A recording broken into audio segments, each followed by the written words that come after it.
Sarah, Tom, and Mira had spent 4 years running their paranormal YouTube channel, Nightbound, traveling from crumbling asylums to haunted forests.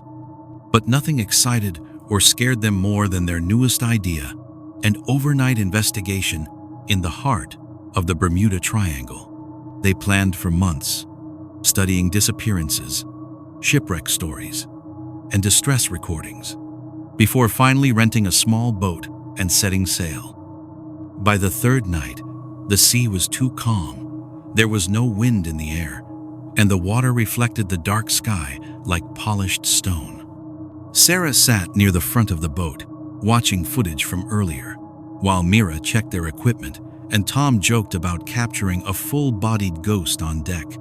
Around midnight, Mira noticed the water around them began spinning in weird circles. The compass needles spun slowly, the temperature dropped, and a thick, unnatural fog suddenly appeared, cutting visibility down to less than 5 feet. Sarah switched on her flashlight, but the beam vanished into the fog. Tom tried the radio, but there was only static. There was a faint glow coming from inside the fog. And then, Sarah noticed something huge drifting through the mist, its shape slowly forming.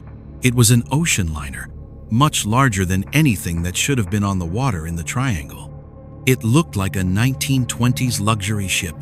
There were no lights in the windows, and no sound coming from the decks. The ship moved past them, without creating waves, without any sound or disturbance at all, almost like it wasn't even touching the water.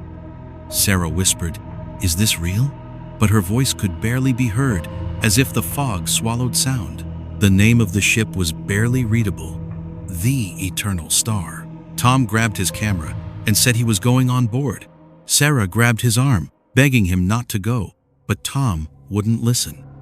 This is history. This is the find of a lifetime. He jumped across the small gap between their boat and the liner's rusted ladder and disappeared over the railing. Sarah and Mira waited. Minutes passed. Sarah tried the radio again. More static. Then, suddenly, Tom's voice came through the radio, barely a whisper. "Guys, you need to hear this." He sounded scared. "The lounge, the brass band, they're still playing." Sarah froze. Mira whispered, "What band?" Tom continued, voice trembling. "There's no one here. The chairs are overturned. There are glasses everywhere, and dust. But the music, it's coming from nowhere. A faint melody could be heard through the radio." Sarah's heart pounded. "Tom, come back, now." Silence. Then the sound of hurried footsteps. Then Tom's breathing, quick and panicked. "Something's moving." Sarah and Mira grabbed their flashlights, climbed the rope ladder, and reached the railing. The large deck was empty and dark, and covered in sea salt, as if it had been floating alone for a long time. The music grew louder, echoing faintly from inside the ship, like a ballroom full of dancing ghosts. They called Tom's name. No answer. The deck was covered with broken chairs, shattered windows, and peeling paint. The fog flashed now and then, as if lightning was trapped inside it. Mira leaned over the side, looking into the portholes, then stumbled backward. Sarah looked at where she was pointing. Inside the dark portholes below, dozens of pale faces stared up at them from the other side of the glass. They were not passengers or crew. They were all wearing captain's uniforms from different eras, and their eyes were hollow and sunken. Their mouths were frozen open in silent screams, as if they had all drowned at once. Sarah held onto the railing, whispering, "Oh my God." Then, the music inside the ship slowed, and the boat underneath them started to rock. Mira grabbed Sarah's arm. "Where's Tom?" Sarah tried the radio again. Tom, static." Then, they heard shallow breathing and a faint whisper. "Behind you." Sarah and Mira turned around just as the old ship's horn blasted loudly. The horn lasted several long seconds, shaking the railings, shaking the deck beneath them, shaking their bones, and then silence. When they opened their eyes, the fog was separating, and the ship was fading. The portholes turned black, and the deck started to dissolve grain by grain, like sand being blown away by wind.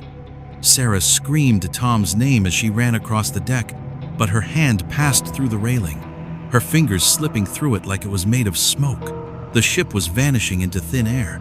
Sarah started to fall, but Mira grabbed her just in time.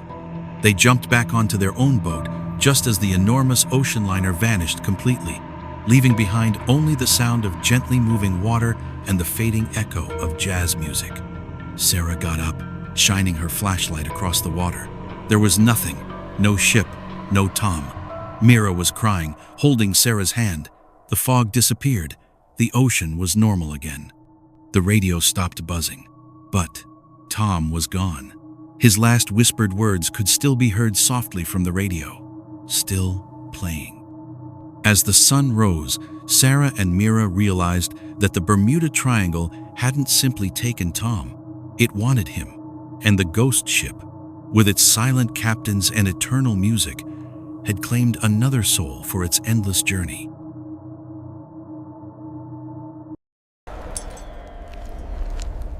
If you like the video, subscribe for more.